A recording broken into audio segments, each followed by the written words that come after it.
नमस्कार। भूतों के इस नाटक में आप सभी का स्वागत है।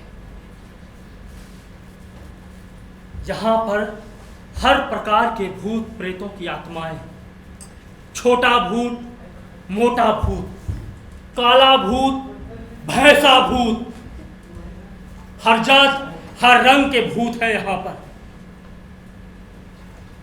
एक भिखारी से लेकर अंतर्राष्ट्रीय सेलिब्रिटीज तक की आत्माएं हैं यहाँ। और एक बात बताएं, यहाँ पर जितनी भी आत्माएं आई हैं वो सब की सब आत्महत्या करके एंट्री पाई है। कोई एक पैर से लटक रहा है, कोई दोनों पैर से लटक रहा है, कोई एक हाथ से लटक रहा है, कोई दोनों हाथ से लटक रहा है। किसी का चेहरा जला हुआ है, किसी के गले में रस्सी बंधी हुई है। और होशियार, यहां सारे भूत केवल लटक ही नहीं रहे, कुछ तो आप लोगों के बीच में भी मंडरा रहे हैं। अगर आपके बगल में कोई जगह खाली है तो उस पर कपड़ा रख दीजिए या किसी को बगल में बैठा लीजिए। नहीं नहीं नहीं नहीं नहीं, ये मरे हुए बंधु बांधव कुछ करेंगे नहीं, पर कुछ शरारती तत्व है। वो अगर आपके साथ कहीं लटक लिए तो क्या मैं झूठ बोल रहा हूं?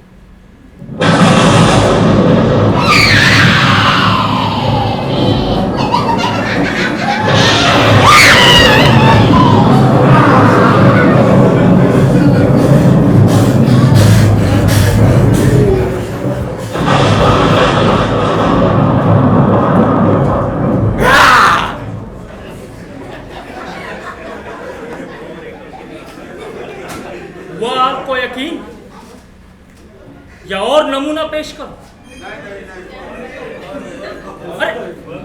अरे अरे बेटा तुम, बेटा वहां नहीं बेटा वहां नहीं, चलो चलो इधर आओ, चलो इधर आओ, बोला ना इधर आओ।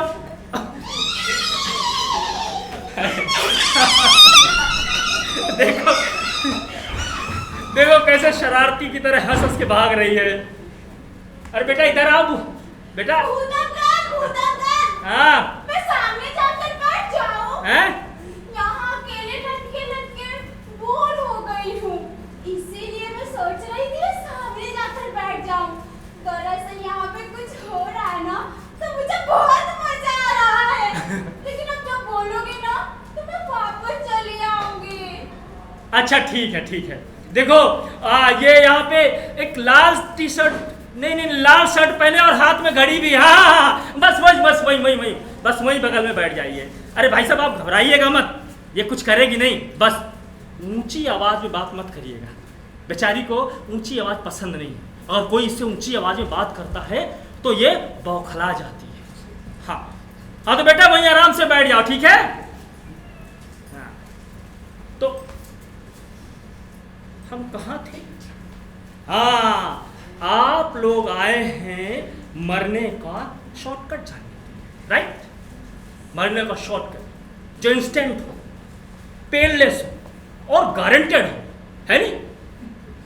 बताऊंगा, पक्का बताऊंगा। अरे भाई जब बताने के लिए बुलाया तो बताऊंगा ही। अब मुझे ही देख लो, मुझे आत्महत्या करने में पूरे 18 बरस लग गए।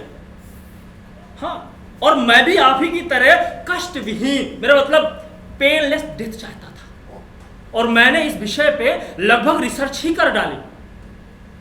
और ये कोई दो राय नहीं होगा कि जिनकी वजह से मैंने आत्महत्या की है वो मेरी रिसर्च को आत्महत्या करने के 501 नायाब तरीकों के नाम से बुकी छप। Anyway, कोई बात नहीं। हमारे यहाँ हर तरह के भूत हैं, भूतों की कमियां नहीं है। और जब मैंने अपने भूतों से इस कार्यक्रम के बारे में बात करने की बात करी तो भूत सारे बहुत प्रसन्न नजर आ रहे थे। वो बोले ये तो बहुत अच्छा प्रोग्राम होगा, क्योंकि जीते जी तो हम कुछ कर नहीं पाए, हो सकता है मरने के बाद ही कुछ कर ले, हो सकता है हमारी लाइफ के बारे में जान के लोगों को कोई काम आ सके।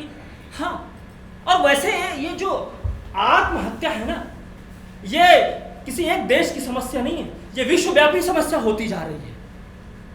और ये जो जितने भी ट्रेडिशनल तरीके होते हैं आत्महत्या करने के, गले में फंदा डाला, पंखे से लटक गए, किरोसिन की गंगा स्नान किया, माचिस जला दी, या 5-6 मंजिला से लगा दी छलांग और जीवन नैया पार। बहुत सारे तरीके हैं और इन सारे तरीकों को आपके सामने हमारे जितने मित्रगण हैं, भूतगण हैं, सब बारी बारी से आके बताएंगे। क्या पता किनका तरीका आपको पसंद आ जाए और आप वही घर लेके चले जाए, है कि नहीं? हाँ तो मैं अपने भूत मित्रों से एक बार परमिशन ले लेता हूं। डॉक्टर विजय, मरिया, खुशी, रमेश, केशव, आप सब तैयार है ना? जी सब तैयार है। माफ करना, सबका नाम नहीं ले पाया, नाराज मत होइएगा, ठीक है? हाँ वेरी गुड, बहुत अच्छा। तो हम इन भूतों का अनुभव आपके सामने लाने वाले हैं। ये आपको बताएंगे कैसे मरे, क्यों मरे और किस लिए मरे, और आपके लिए कौन सा तरीका सबसे बेहतर है। तो सबसे पहले मैं बुलाना चाहूंगा उसी बच्ची को, नटखट को, जो आपके बीच से खिलखिला के हंसती थी, भागती थी। लेकिन हाँ भूत बंधुओं, नाम नहीं ले रहा हूं, आप लोग यथाचित स्थान पर आराम से बैठ जाइए, ठीक है? ठीक है। तो बेटा आ जाओ, आ जाओ बेटा, आ जाओ, आ जाओ, आ जाओ, आ जाओ।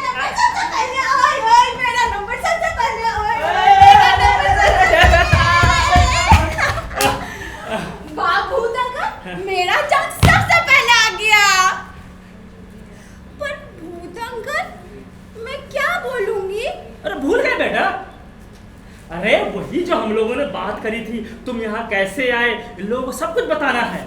सब कुछ बता दूं? हाँ हाँ। वो रूबी मिस के बारे में बता दूं, जिन्हें हम लोग स्कूल में पटाखा बोलते थे। अरे नहीं बेटा, ये प्राइवेट बातें हैं, प्राइवेट बातें नहीं खोलना है। यहाँ तुम्हें सिर्फ ये बताना है कि तुम यहाँ कैसे आए। ठीक है बेटा? ठीक है। पर भूत अंकल, ये लोग मेरी बात सुनेंगे? क्यों नहीं सुनेंगे? अरे सुनने के लिए ही तो आए हैं। ठीक है, तुम अपनी बात कहो, मैं तब तक तुम्हारी जगह पे बैठता हूँ, ठीक है? भूतंगा, अब मत जाओ ना, मुझे अकेले डर लगता है यहाँ पे। अरे बेटा, डरने की क्या बात है? भूत तुम हो, ये लोग नहीं। डरना इनको तुमसे चाहिए, तुमको इनसे नहीं, ठीक? हाँ, तुम बताओ, मैं तुम्हारी जगह जाऊँ।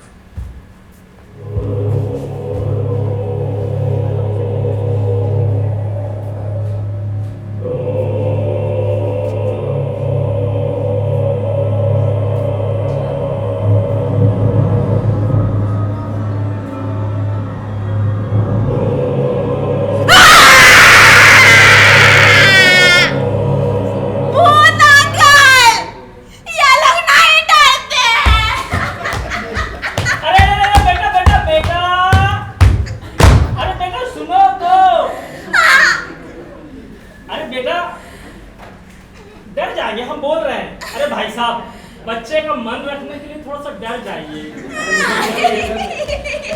डर गया।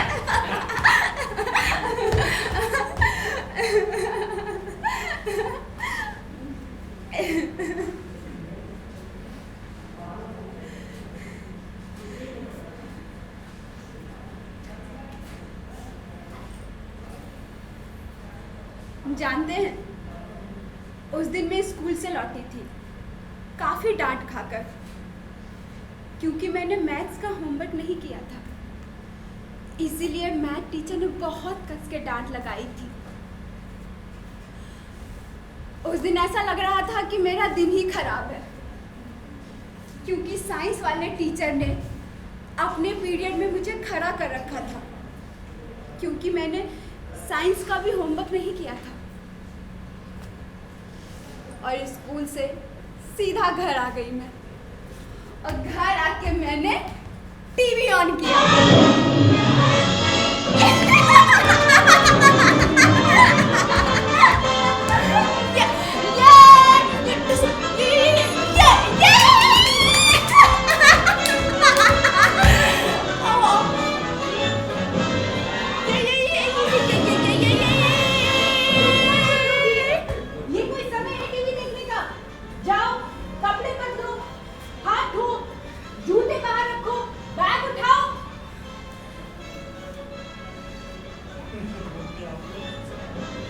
हमारा फ्लैट 6ठी मंजिल पे था। मुझे इतना जोर का गुस्सा आया कि मैंने आगे खाना था और अपनी फ्लैट से लगा दी छलांग।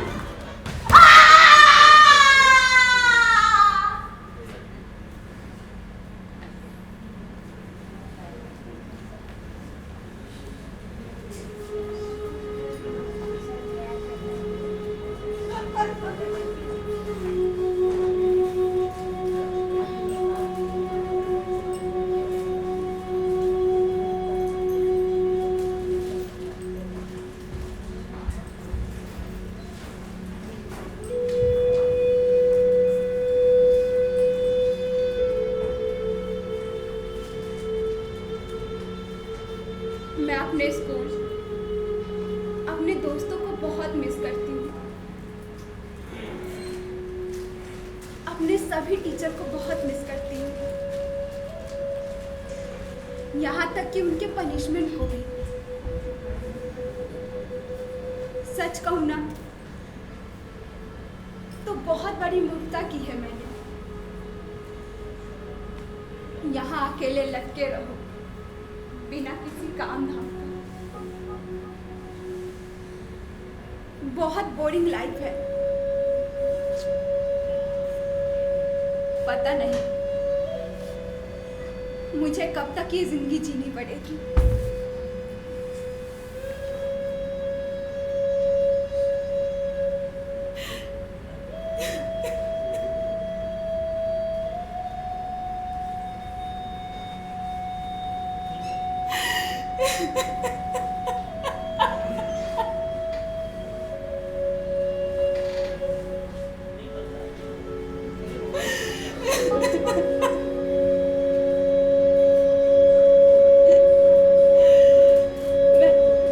मैं फिर से जीना चाहती हूँ। मैं फिर से स्कूल जाना चाहती हूँ। अपने दोस्तों के साथ खेलना चाहती हूँ। फिर से जीना चाहती हूँ, मैं फिर से जीना चाहती हूँ, मैं फिर से जीना चाहती हूँ।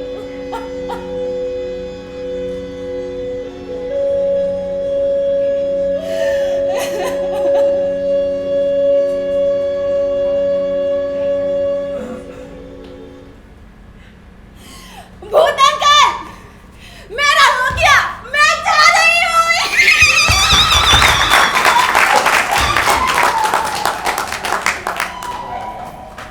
अब मैं केशव को बुलाता हूँ। उसे झूला झूलने का बहुत एक्सपीरियंस है। झूला बोले तो गले में फंदा डालकर झूला झूलने का उसने सही तरीका अख्तियार किया था आत्महत्या करने के लिए। केशव, केशव, ओ तो तुम वहां बैठे हो, एक मिनट आना यार। केशव, क्या हुआ था यार? क्यों की थी आत्महत्या तुमने? और ये पंखे से लटकने वाला मेथड क्या था ये?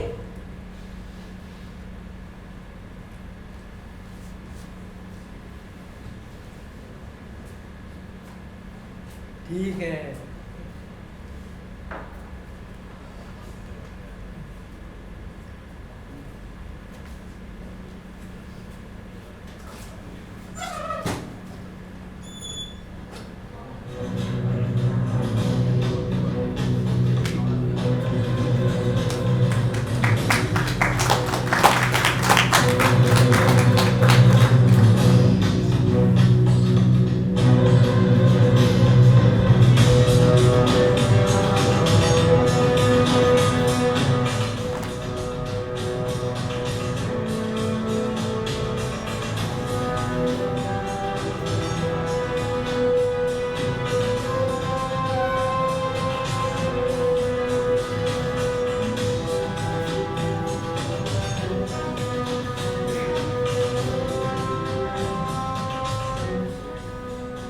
साला जिसे देखो वही सलाह दे मारता था। ये कर लो, इसकी दुकान खोल लो, वहां सेल्समैन की जगह खाली है, कहो तो बात कर देता हूं। प्रतिदिन नाश्ते से शुरू होती थी नसीहतें और रात के सोने तक मेरा पीछा नहीं छोड़ती थी। ठीक है, मैं बेकार था, लेकिन कुछ करने का जज्बा तो था मेरे अंदर। अरे मुझे नहीं करनी थी सेल्समैन की नौकरी, मुझे नहीं बनना था किसी बीमा कंपनी का एजेंट, मुझे नहीं खोलनी थी कोई छोटी मोटी दुकान, मुझे कुछ नया करना था, परंपरा से अलग हटकर। घर परिवार सगे संबंधियों के दबाव में आकर के मैंने 2-3 जगह नौकरियां की भी, लेकिन ये बॉस का भौंकना, कर्मचारियों की चापलूसी, अफसरों का आपसी मतभेद मुझे जमा नहीं। और फाइनली मैंने एक अपरंपरागत जीवन जीना ही ठीक समझा। जिस दिन मैंने आत्महत्या की, मैंने ज्यादा नहीं सोचा। मां रेंगनी बांधने वाली रस्सी लाई हुई थी,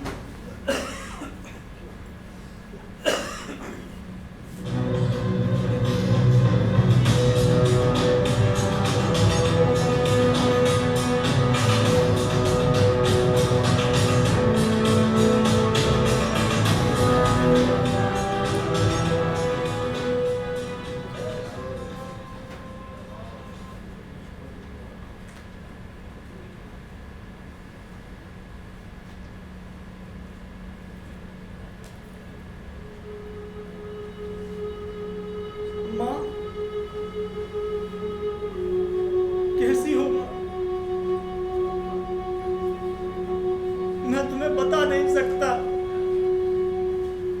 कि मैं तुम्हें कितना मिस करता हूं। सच कहूं तो मुझे शरीर से तो छुटकारा मिल चुका है, लेकिन कष्टों से नहीं।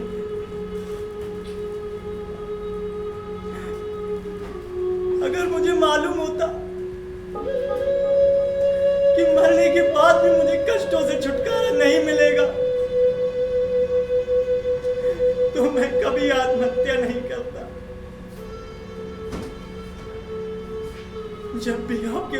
सोचता हूँ तो मेरी बेचैनी बढ़ जाती है।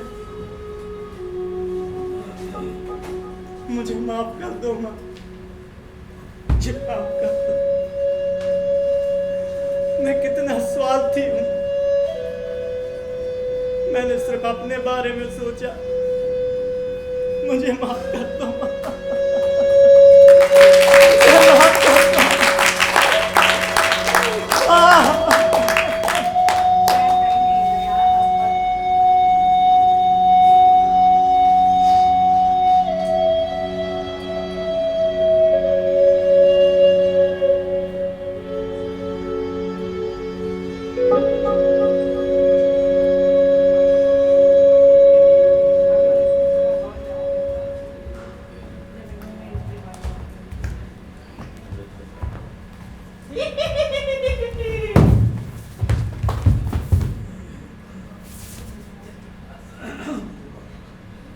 खुशी से मिलेंगे। कितनी बड़ी विडंबना है। जिसका नाम खुशी है उसे जिंदगी भर खुशियां नसीब नहीं हुई। खुशी के माँ बाप चिंतित थे खुशी को शादी के लिए, और खुशी चिंतित थी अपने माँ बाप की चिंता को। खुशी के पिताजी एक प्राइवेट कंपनी में क्लर्क की नौकरी करते थे। वो उनकी आमदनी इतनी नहीं थी कि अच्छा दूल्हा खरीद सके। एक बात बताएं, ये दूल्हे वाला बिजनेस ना है बड़ा बिंदास। हर साल 10% बढ़ जाता है और घटने का नाम ही नहीं लेता।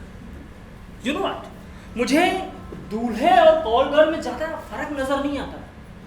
दोनों अपनी अपनी बोली लगाते हैं और दोनों अपने आप को बाजार में बेचने के लिए प्रस्तुत करते हैं। एनीवे, खुशी का बेड़ा पार हो गया। उसके पिता ने अपनी औकात से ज्यादा नहीं, अपनी औकात से बहुत ज्यादा देकर के खुशी की शादी करवाई। पर दहेज के लोभी चंडाल शादी के 1 महीने के अंदर ही खुशी को प्रताड़ित करने लगे।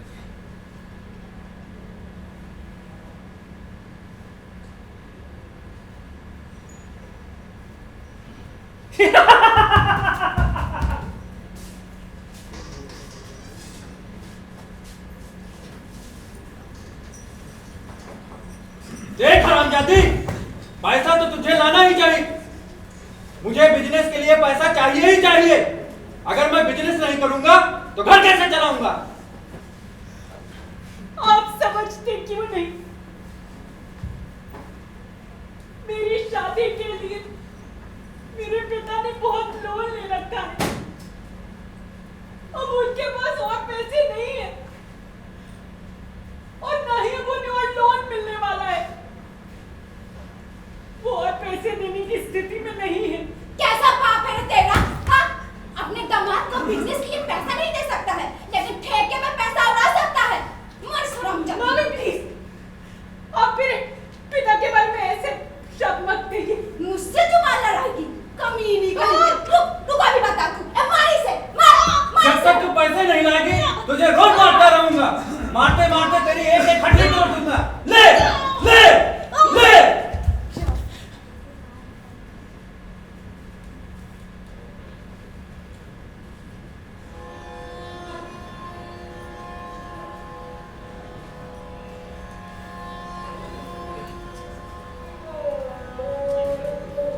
और उन लोगों का अत्याचार बढ़ता ही गया। सास खड़ी होकर उकसाती रहती, पति, देवर, ननद, जेठ जेठानी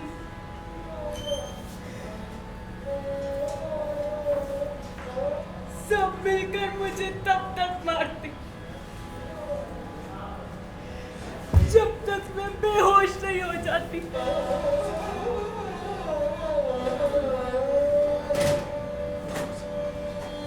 कई दिनों तक मुझे भूखा रखा जाता।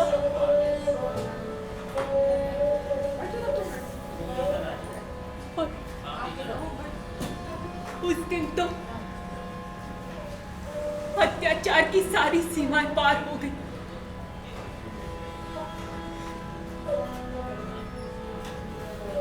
मैं मार खाकर अर्धनग्न अवस्था में पड़ी हुई थी। मेरे शरीर में इतनी ताकत नहीं बची थी कि मैं अपना हाथ भी हिला सकूं।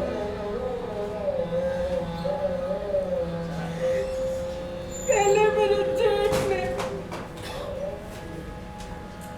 फिर मेरे देवर ने।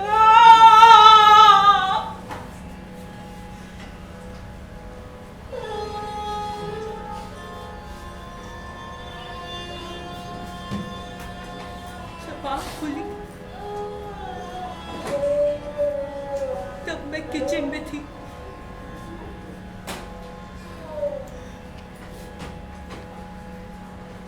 मेरे शरीर एक कपड़ा नहीं था।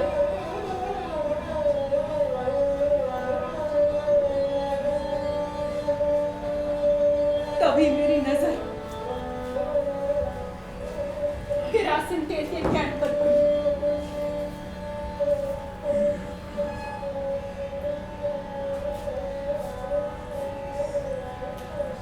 मेरे साथ फिर बलात्कार हुआ।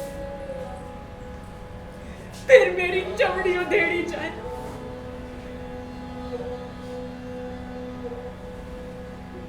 मैंने अपनी जीवन लीला समाप्त करने का निश्चय किया।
मेरा पूरा शरीर जला हुआ है। चेहरा तो आप पहचान ही नहीं पाएंगे। मरने के 3 दिन पहले जिस कष्ट, दर्द, पीड़ा से मैं गुजरी, मैं बयान नहीं कर सकती।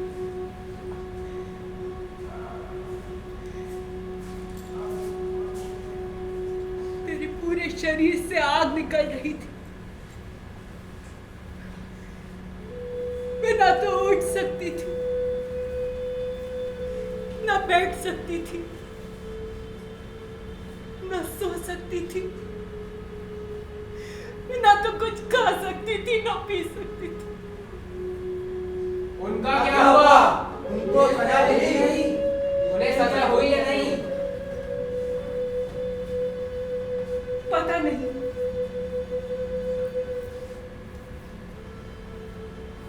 मुझे उनके बारे में क्या, मुझे तो मनुष्यों के बारे में सोचकर ही डर लगता है। ये लोग हमें भूत बोलते हैं, हमें डायन कहते हैं, लेकिन असली शैतान, राक्षस, पिशाच तो ये है।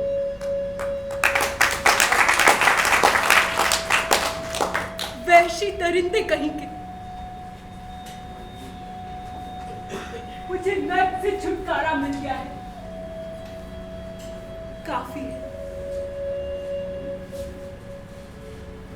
यहाँ शांति है, यहाँ मैं सांस ले सकती हूँ।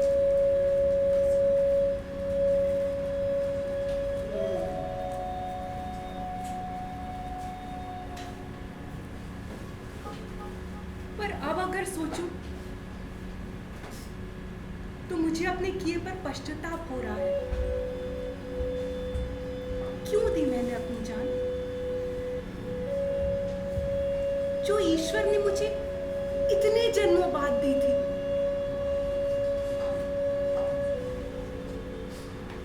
मुझे अपने माता पिता के घर वापस चले जाना चाहिए था, समाज की चिंता किए बगैर। जानती हूँ समाज के लिए शादी के बाद बेटी का घर पराया हो जाता है, पर मैं पूछती हूँ क्यों? जब भी हम किसी मुसीबत में आते हैं तो हम किसी ना किसी का तो सहारा लेते ही हैं। तो अपने माँ बाप का क्यों नहीं, जहाँ हम इतने लाड़ प्यार से बचपन से पले बड़े हैं। मैं खुद को पुनर्स्थापित कर सकती थी,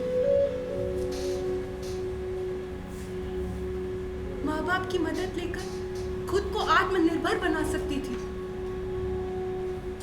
शायद दूसरों की भी मदद कर सकती थी।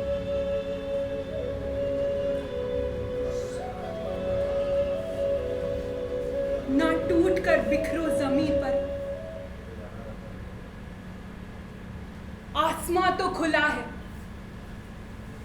कम से कम पंख तो खोल लो।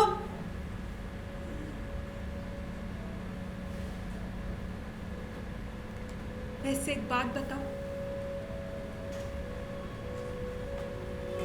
आप लोग जल कर आत्महत्या मत कीजिएगा, बहुत कष्टदायक मृत्यु होती है। अभी भी सोच कर मेरी रूह कांप जाती है।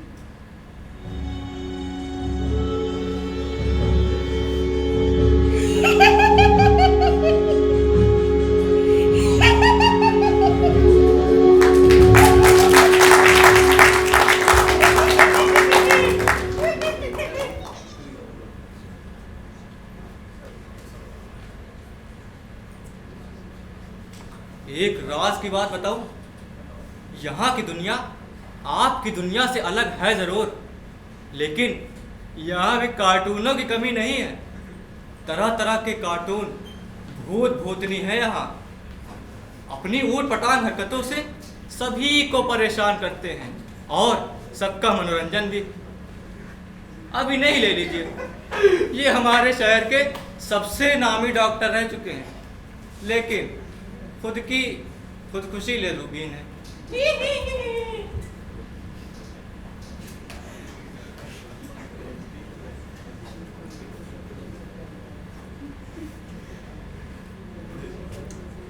अरे बेटा, एक पैर से नहीं लटकने का, दोनों पैरों से लटकने का, खून का बराबर सर्कुलेशन होगा।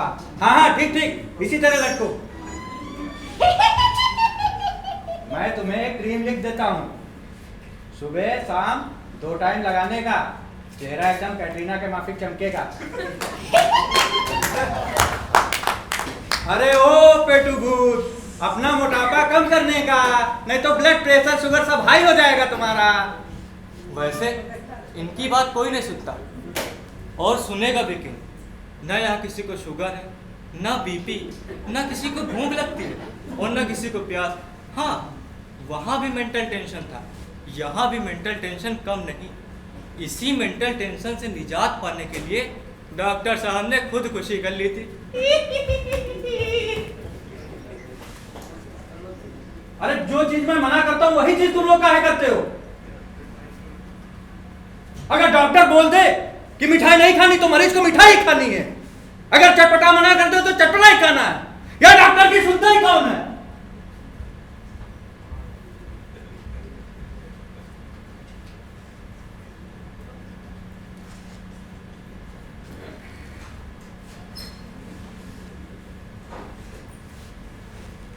मेरे अगल बगल इतने अच्छे अच्छे नर्सिंग होम खुल गए थे कि मेरे मरीजों की संख्या दिन प्रतिदिन कम होती जा रही थी, और वहीं मेरे परिवार वालों की मांगे सुरसा के मुंह की तरह बढ़ती जा रही थी। पापा, मुझे आईफोन चाहिए। मेरे सभी दोस्तों के पास आईफोन है। प्लीज पापा, सिर्फ 85,000 का तो ही है, दिलवा दो ना पापा। डैड, पापा। हमारा स्कूल नासा जा रहा है। हमें 1.5 लाख चाहिए जमा करने के लिए। परसों तक जमा करना जरूरी है। देखिए जी, अगले सप्ताह डोडो की शादी है। अरे बड़े भैया के बेटे की। मैंने डायमंड सेट देख रखा है, मुझे उसके लिए 5 लाख चाहिए। पापा, मैं अपने दोस्तों के साथ घूमना चाहती हूँ, उसके लिए मुझे 50,000 रुपए चाहिए। पापा डैड, प्लीज दे मुझे दो ना। नई बाइक चाहिए। अरे मत करो।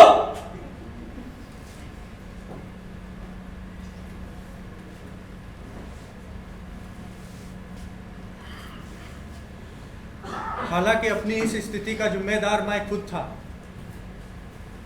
जब मेरी प्राइवेट प्रैक्टिस अच्छी चल रही थी तो मैंने पैसे का कोई मोल नहीं समझा। उनकी हर डिमांड पूरी करता चला गया। अब वो मेरी स्थिति को समझने को तैयार नहीं थे। उनकी डिमांड पूरी करने के चक्कर में मैं अपना मानसिक संतुलन खो बैठा, और एक दिन मेरे दिमाग में एक अजीब सा विचार कौंधा।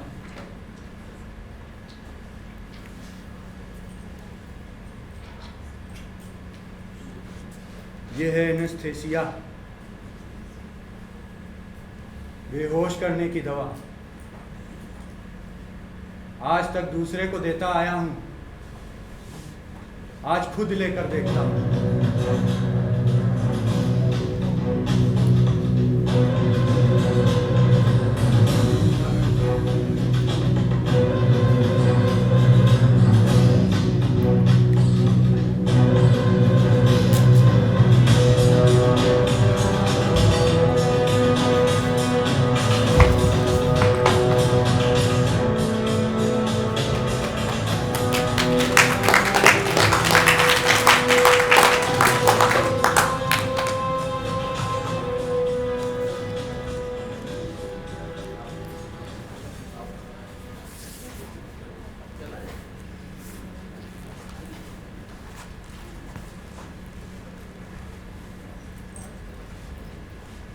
मैंने एनेस्थीसिया का इतना स्ट्रांग डोज ले लिया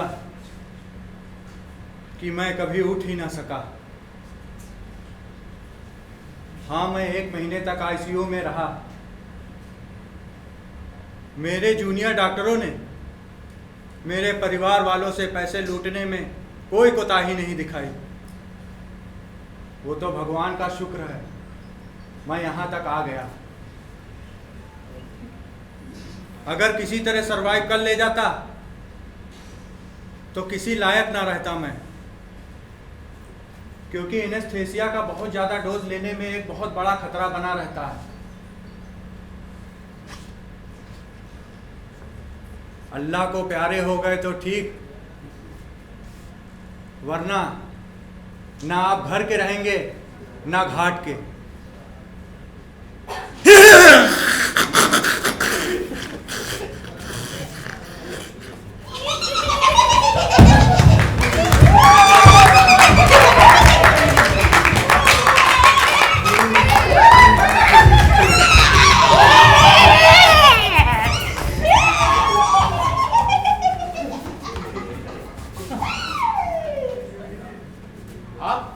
आप कब आए यहाँ? आपको पहले यहाँ कभी देखा नहीं, नए लगते हैं। क्या नाम है आपका? जी, सूरज। सूरज। सूरज जी, कैसे आना हुआ? मेरा मतलब है आपको लाया गया है या आप भी खुद ही आए हैं? खुद से आया हूँ। खुद से आए। इसका मतलब आप खुद से आए हैं। अच्छा, तो आप ये बताइए कि आप यहाँ कैसे आए हैं? क्यों बताऊं? क्या तुम कोई लेखक या नाटककार हो जो मैं बताऊं तुम्हें? नहीं नहीं नहीं नहीं, मेरा मतलब ये नहीं था। मेरा मतलब ये था कि आप अपनी कहानी बताएं कि आप कैसे आए हैं। दरअसल ये कहानी मैं नहीं, ये लोग सुनना चाहते हैं, क्योंकि ये लोग आज यहाँ मरने का आसान तरीका जानने आए हैं। हो सकता है इन्हें आपका तरीका पसंद आ जाए।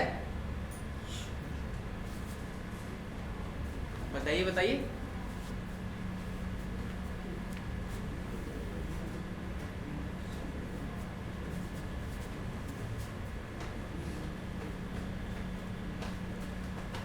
नमस्ते, मेरा नाम सूरज है। मेरे मम्मी पापा मुझे इंजीनियर बनाना चाहते थे, तो मैं फोटोग्राफर बनना चाहता था। मेरी मम्मी कहती कि मेरे भाई का लड़का इंजीनियर है तो तुम्हें भी इंजीनियर बनना है। मेरे पापा कहते मेरे बहन की बेटी इंजीनियर है तो तुम्हें भी इंजीनियरिंग की पढ़ाई करनी है और इंजीनियर बनना है। मैंने कितनी बार बताया कि मुझे इंजीनियर नहीं फोटोग्राफर बनना है। फोटोग्राफी के माध्यम से पूरी दुनिया को जानना है, पर नहीं, उन्हें तो उनके जो नात रिश्तेदारों के बच्चे बन रहे हैं वही हमसे करवाना है। क्या मैं आप लोगों से पूछता हूं, क्या दूसरों के बच्चे जो बने वो जरूरी है कि हमारे भी बच्चे वही बने? पर नहीं, उन्हें तो एक ही रण थी कि हमें अपने बेटे को इंजीनियर बनाना है, और जबरदस्ती करके मेरा इंजीनियरिंग कॉलेज में एडमिशन करा दिया गया। पढ़ाई करने में मेरा बिल्कुल भी मन नहीं लगता था, लेकिन मैंने पढ़ाई की मैंने पढ़ाई, अपने सपनों को मार के मैंने पढ़ाई की। रिजल्ट आया, फर्स्ट डिवीजन 2 नंबर से रह गया। फिर रोजाना खाते पीते उठते बैठते सोते जाते ताना दे ताना, मन लगा के पढ़ाई नहीं करी, मन लगा के पढ़ाई नहीं कर रहे। इंजीनियरिंग पे जब मेरा मन लगे तब मैं मन लगा के पढ़ाई करूँ ना।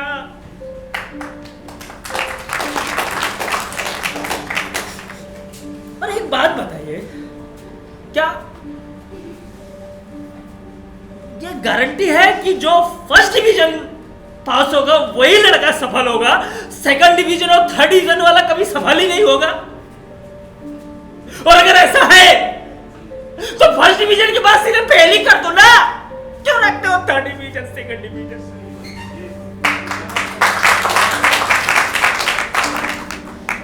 अभी 2 दिन पहले की बात है, मैं थोड़ा लेट क्या उठा, उठते ही मम्मी ने ताना दे दिया कि दिन भर सोते रहते हो। मुझे भी गुस्सा लगा, मैं भी घर से निकल आया। घर के आगे रेलवे लाइन गुजरती है।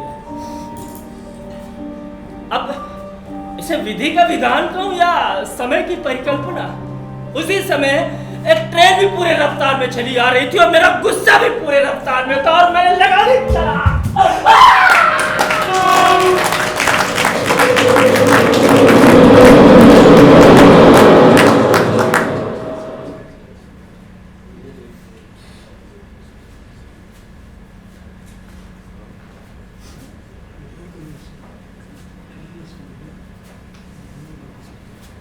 एक ही झटके में सब काम खत्म। मेरे शरीर के छोटे छोटे टुकड़े इधर उधर बोरे में भर के लाया गया था। मैं बड़ी मुश्किलों से पहचाना जा सका कि मैं सूरज हूं। माफ करिएगा, था। मेरे छोटे छोटे टुकड़ों के आगे मेरी मम्मी पापा बिलख बिलख के रो रहे थे, बिलख बिलख के रो रहे थे। सॉरी पापा। मम्मी पापा कहते बेटा तू फोटोग्राफर ही बन जा, हमें नहीं बनाना तुम्हें इंजीनियर, पर तू लौटा। ऐसा भी भला कभी होता है? आपको पहले ध्यान देना चाहिए था ना।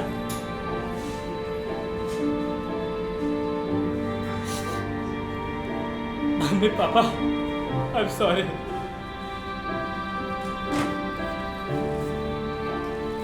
मुझे ट्रेन के आगे नहीं कूदना चाहिए। अब तो मैं इंजीनियर न फोटोग्राफर, तो अब आपका बेटा भी नहीं बन सकता। मैं अपने गुस्से से जीत नहीं पाया mummy papa, I am sorry.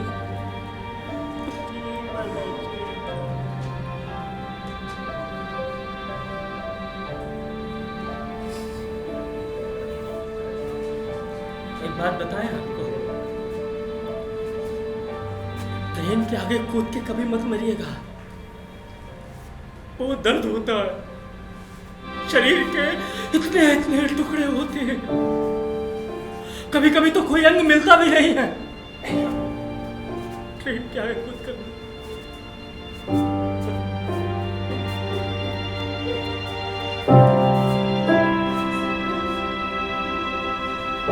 कहते हैं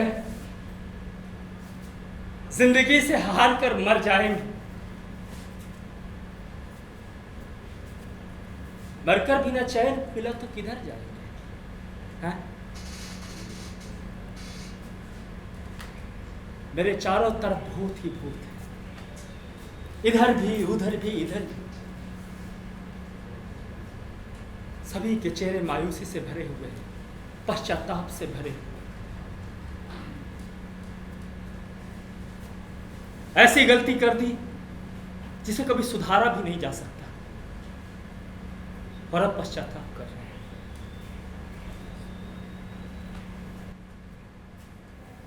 मेरे भूत साथियों, क्या आप अपनी इस जिंदगी से खुश हैं?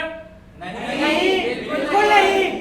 आप लोग क्या चाहते हैं? हम फिर से जीना चाहते हैं, हम फिर से जीना चाहते हैं। भूत है कि जीना चाहते हैं, और आप?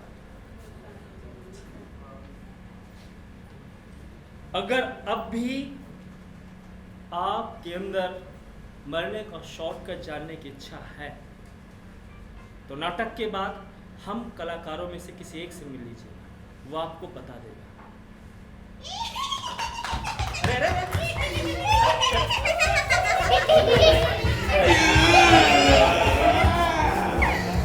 अरे भैया बंद करो, बंद करो गाना, बंद करो। अरे गाना बंद करो, बंद करो। माफ करिएगा, ये गाने से और नृत्य से नाटक का कोई संबंध नहीं, पर ये तो भूत है। भूत किसी की सुनते कहाँ?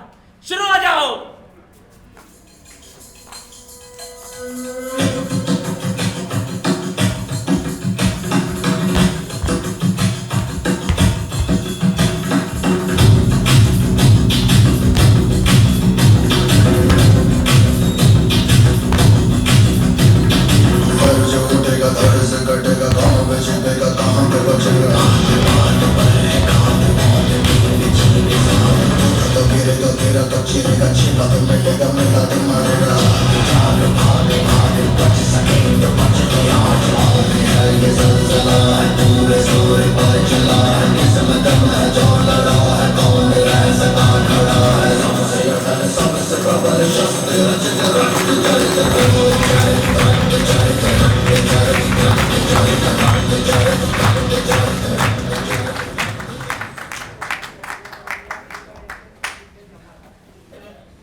स्तब्ध रह गए हम सब लोग।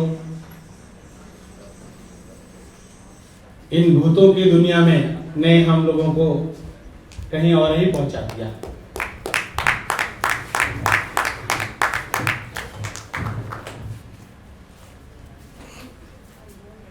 हर भूत ने अपनी व्यथा सुनाकर हमारे आपके अंदर जीने का एक साहस कर दिया और स्पष्ट संदेश दिया कि आत्महत्या किसी भी समस्या का कोई हल नहीं है। बहुत बहुत धन्यवाद कहूं, आभार कहूं श्री चंद्रवास सिंह, जो इस विजय बेला एक कदम खुशियों की ओर के लेखक और निर्देशन है। ये नाटक सफर फाउंडेशन के तत्वावधान में आयोजित हुआ है। मैं श्री चतुर्वास जी को एक थोड़ा सा सम्मान देना चाह रहा हूँ और रिक्वेस्ट है उनसे कि हमारे मुख्य अतिथि श्री अतुल अरोरा जी का सम्मान करने का कष्ट करें। श्री चंद्रवास जी।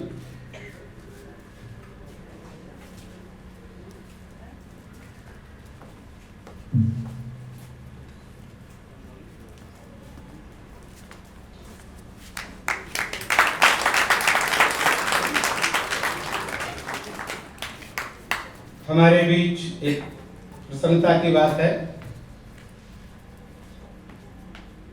हमारे मुख्य अतिथि डॉक्टर एस.आर. सिंह जी ने अपनी तरफ से इस विजय बेला थिएटर ग्रुप के लिए कुछ एक सम्मान देने का दिया है। बहुत बहुत आभार विजय बेला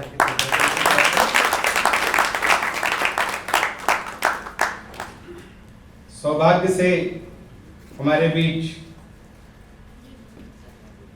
अच्छा एक हमारी मुख्य अतिथि श्रीमती मनीषा जहाज चली गई हैं, परंतु अपना आशीर्वाद श्री चंद्रवास जी को देके गई। अरे मेरे पास तो दे रहे भाई। श्री अभिषेक गंगवार जी सौभाग्य से हमारे बीच में हमारे ग्रामीण अभियंत्रण विभाग के निदेशक एवं मुख्य अभियंता महोदय भी उपस्थित हैं। आपने भी अपना आशीर्वाद श्री चंद्रवास जी को सौंपा है। बहुत बहुत आभार। श्री शंकराचार्य जी वरिष्ठ प्रशासनिक अधिकारी हैं ग्रामीण अभियंत्रण विभाग में, वो भी अपना कुछ आशीर्वाद स्वरूप इस विजय बेला थिएटर ग्रुप के श्री चंद्रवास जी को।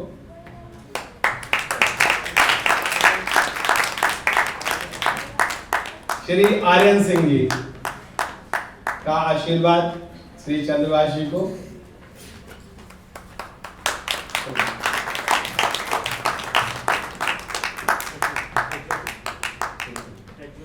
ओह प्रज्वल सिंह जी भाई साहब, धन्यवाद भाई। अभय राज सिंह जी, आकाश सिंह जी, आप सब लोगों का बहुत बहुत आभार कि आपने हमारे कलाकारों का सम्मान बढ़ाया। जैसा कि मैंने बताया था, हमारे बीच श्री बी.के. गुप्ता जी निदेशक एवं मुख्य अभियंता ग्रामीण अभियंत्रण विभाग सपरिवार उपस्थित हैं। मैं अनुरोध करूंगा श्रीमती कल्पना गंगवार जी से कि आप श्री मिसेस गुप्ता जी को यहाँ आने के लिए एक स्मृति चिन्ह भेंट करने का कष्ट करें।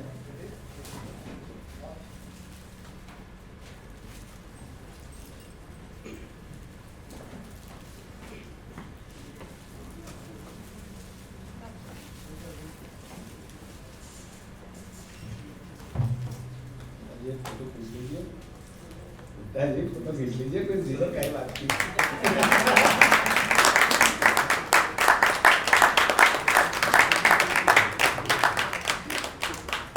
श्रीमती कल्पना गंगवार जी की भी तरफ से एक सौगात। मेरे लाल पैथोलॉजी की तरफ से श्री लाल सिंह जी भी अपना आशीर्वाद स्वरूप श्री चंद्रवास जी को कुछ करेगा। नाटक को देखते हुए बहुत सारे मन में विचार आए।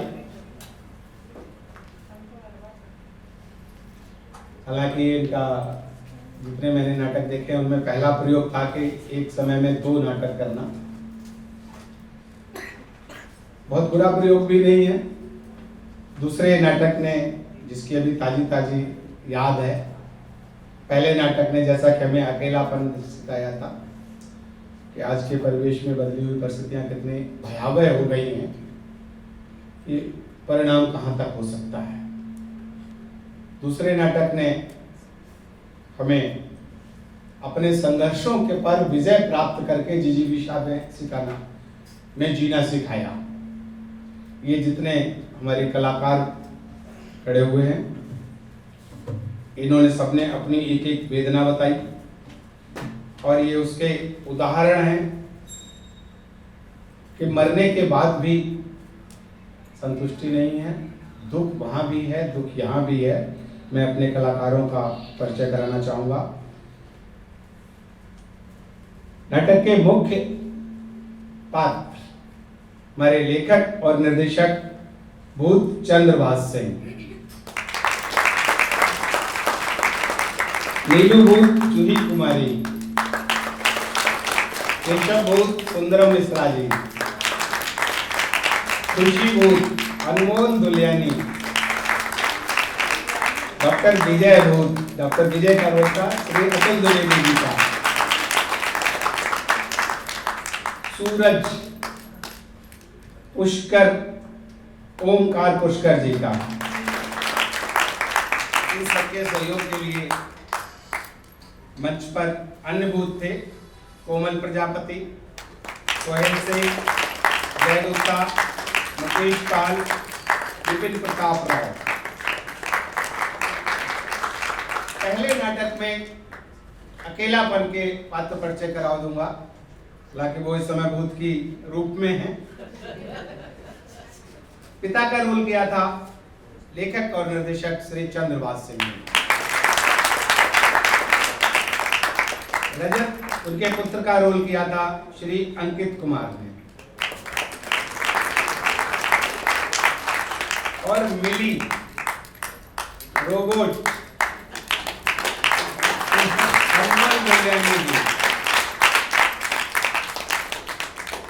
अन्य कलाकार थे हमारे सचिन मिश्रा, कोमल प्रजापति, और जो स्टेज से अलग हैं, जो नींव के पत्थर हैं, जिन्हें दिखते नहीं हैं परंतु इस पूरे नाटक की धुरी हैं। प्रकाश व्यवस्था की गई थी संजय त्रिपाठी जी ने, बैकग्राउंड म्यूजिक का श्री सुमित का, और मेकअप सचिन गुप्ता शहीर जी का। बहुत अच्छा मेकअप किया। कॉस्ट्यूम हमेशा की तरह नीलू भूत ने किया, जूही कुमारी ने।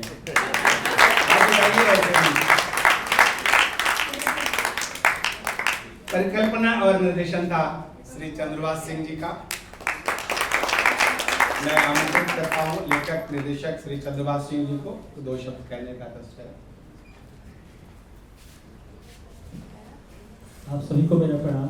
आप लोगों ने जो अपना कीमती समय निकालकर हमारी प्रस्तुति को देखने हैं, और ये जो दोनों नाटक हुए हैं, थोड़ी सी मिस्टेक हो गई थी, सर से शायद ध्यान नहीं दे पाए। जो हमारा अकेलापन था उसके जो राइटर थे, वो एक कहानी है तनुज खोसला जी की, एक छोटी सी कहानी है। उस कहानी को हम लोगों ने मंच पे लाने की कोशिश करी है। और मरने का शॉर्टकट जो था, ये एकल नाटक है, डॉक्टर कुमार संजय जी का लिखा हुआ। ये झारखंड के हैं।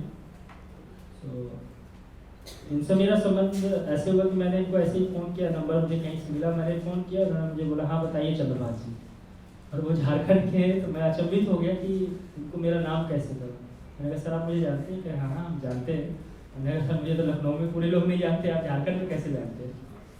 कहते हैं दिया तले अंधेरा होता है बेटा, उसकी चिंता मत करो।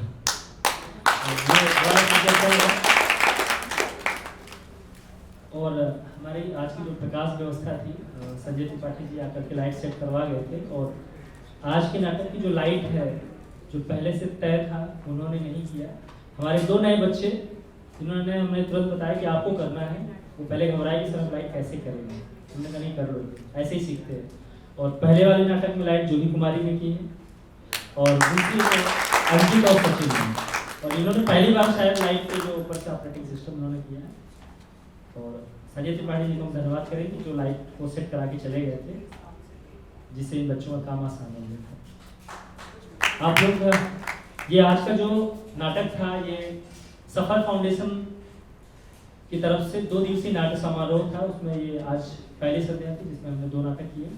पहला नाटक अकेलापन सफर फाउंडेशन की तरफ से किया गया था और जो दूसरा था वो विजय दिला एक कदम खुशियों की ओर की तरफ से किया था। और आप लोग फिर ऐसे ही आते रहिए, अपना प्यार ऐसे ही बनाए रखें। आप सभी को हम सभी कलाकारों की तरफ से, संस्था की तरफ से बहुत बहुत धन्यवाद, प्रणाम। आपका आशीर्वाद हमेशा हमारे ऊपर बना रहे।